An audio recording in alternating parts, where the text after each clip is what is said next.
G'day Spurs fans, Paul Hotspur hippie here, the only psychedelic soccer show on the internet. And it's another day.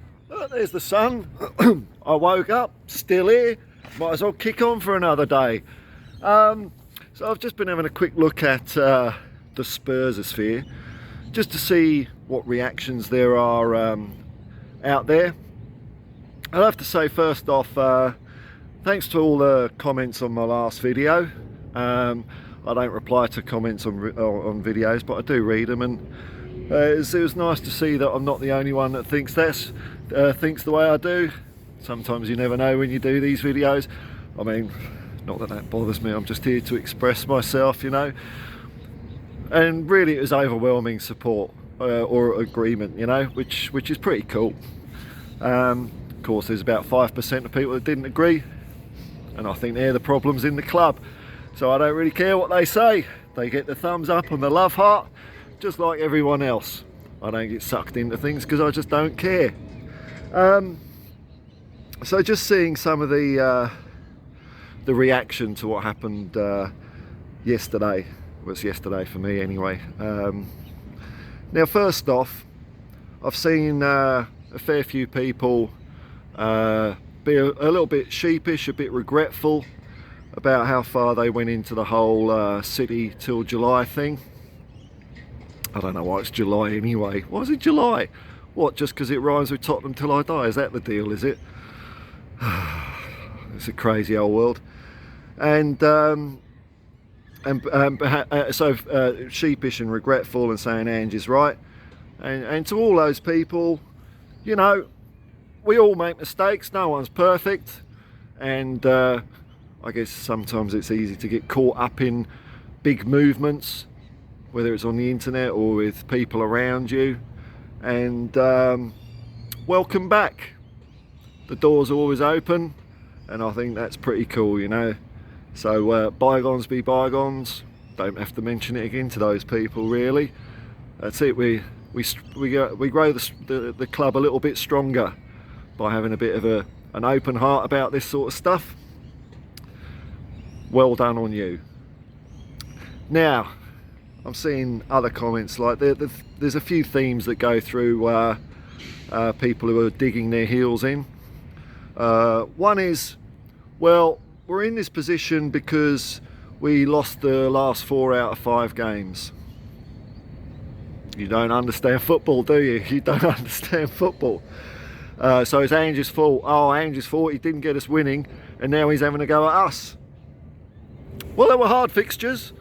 I'm not saying all the performances were great, but that still doesn't excuse fans for wanting to lose. 2 wrongs don't make a right, 3 rights make a left though. So I don't see that as any sort of argument at all. Really don't. Other comments sort of saying, well, other fans would do the same. Well, we've got a case study of this in recent history. In fact, just a few days ago, when Manchester United played Arsenal, now they lost the game because they're crap, but I don't know about you, I didn't hear or see anything at all about Man United saying Arsenal for a day just to make sure that Manchester City didn't win the league. Now, I get it, you might say, well, that's not a big rivalry. Maybe it's not, but it's still a rivalry, and to hear nothing at all, not even a little percentage, I think just shows a difference between a winning club mentality fan base and the Tottenham Hotspur fan base. A proportion of it. Not all of us, because I can see from the comments I had yesterday, there's a load of people that were as disgusted as I was. So that gives me a lot of hope as well. There's a lot of us out there that feel the same way, and it's just the small proportion of loud, shouty idiots that are spoiling it for everyone at the moment. That's fine. That's fine. And you'll get us winning, and they'll be off into the sunset because they'll have nothing to whinge about. I've seen people criticising Ange for what he said after the game, and I agree with Ange 100%. I think it absolutely had to be said, and because he said what he said, I can see that that's changing the hearts and minds of some fans over to the side of light. So that was great, absolutely great. And Ange is also, when in his press conference afterwards, he also, he went further than Conte because he's taking responsibility, and that gives me hope that he's going to stay at the club and continue his great work with Tottenham and the team that he's building. Fantastic. But I've seen some people twist it so that they're saying Ange is having a go at Levy, or Levy's broken Ange. I mean, it's just bonkers, isn't it? It's bonkers. Some secret clandestine meeting between Ange and Levy made him angry. Or judging from the way he walked off at the end of the Man City game without waving to the fans, I think he was talking about us. I think he was talking about the Spurs fans, and rightfully so. Rightfully so. And this has got nothing to do with... Look, I don't like Daniel Levy either, but this has got nothing to do with him. This is something that we can control. This is in our purview. We can decide that we want to support the boys, or we can decide that we don't want to support the boys. To twist it around to a narrative that Levy's the problem in this instance, it just boggles my mind, absolutely boggles my mind. It was blatantly obvious what he was saying. I'm hoping that this is a bit of a springboard. People have a bit of a look at themselves, and we can move on into the future. And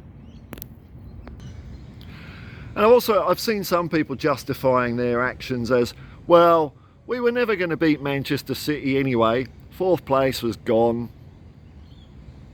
Is that how you approach games these days? Well, we're going to lose it anyway, so we might as well not support the team. That makes complete sense, doesn't it?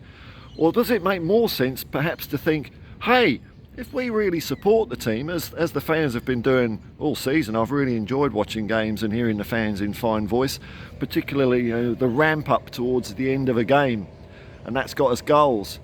If we had had that the other day, who knows what the results would have been.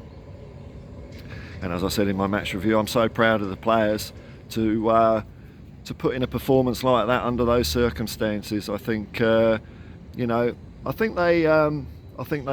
got a good bunch of players there. Not all of them, but a good bunch of players that really pulled a great performance out of the bag. And I really feel for them having to play in front of that shit show. Really do. And then they're going to go to Sheffield United, and the fans are going to cheer them. It's like, well, where were you last week, folks? We needed you last week. You could have helped us. But to go into a game with that loser mentality, saying, well, we're not going to win it anyway, so we might as well spite Arsenal, is crazy. Crazy. If we'd have won that game against Manchester City, which isn't impossible, it's not like we never beat Manchester City after all. We've got a pretty good record against them. But if we'd have beaten Manchester City, then hopefully we would win the last game against Sheffield United.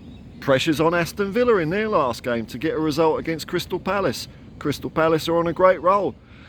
We could have finished above them. I see the argument that, well, 4th place is not a trophy. It's almost like there's no point. And it's like, oh my God, you're conflating. You're guilty of this whole Champions League top 4 as everyone else, man. I'm not talking about Champions League or top 4. I'm talking about as doing as best as you can over a season and seeing where that takes you. And I think there was a fair chance we could have finished 4th. I don't give a Billy bollocks about what the ramifications, Champions League and all that. I just want to finish as high up the table as possible. It's as simple as that.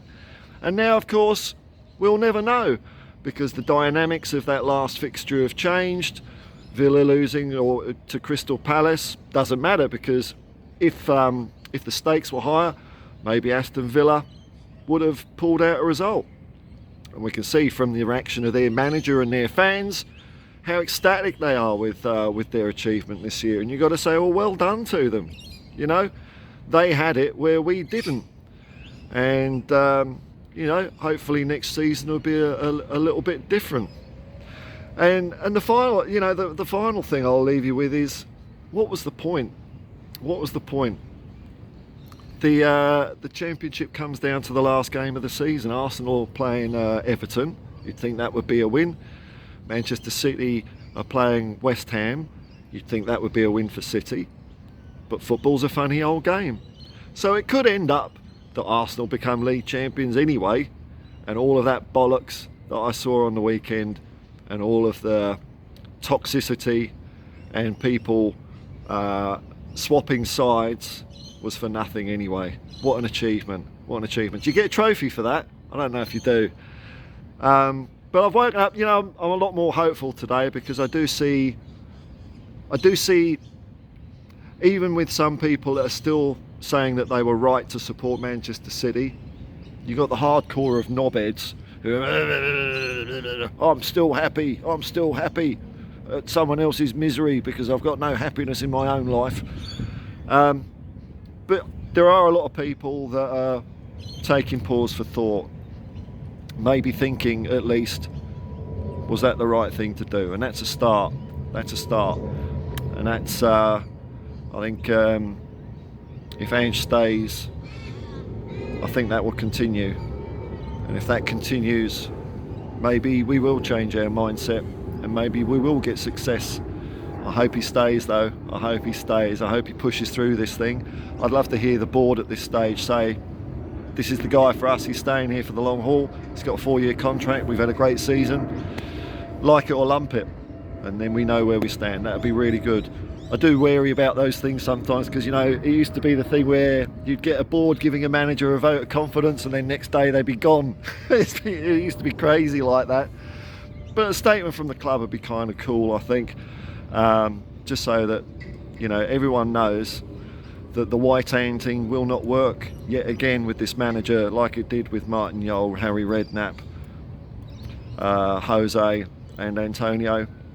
That this time we're sticking with a manager, because we can see good signs here.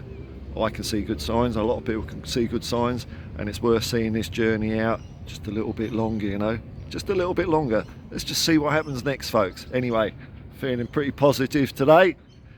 Looking forward to Sheffield United, although if I was a player of Ange, I'd think, you lot. But hopefully wounds will heal and we'll all come together and we'll march off into the sun for a bit of Tottenham Hotspur glory.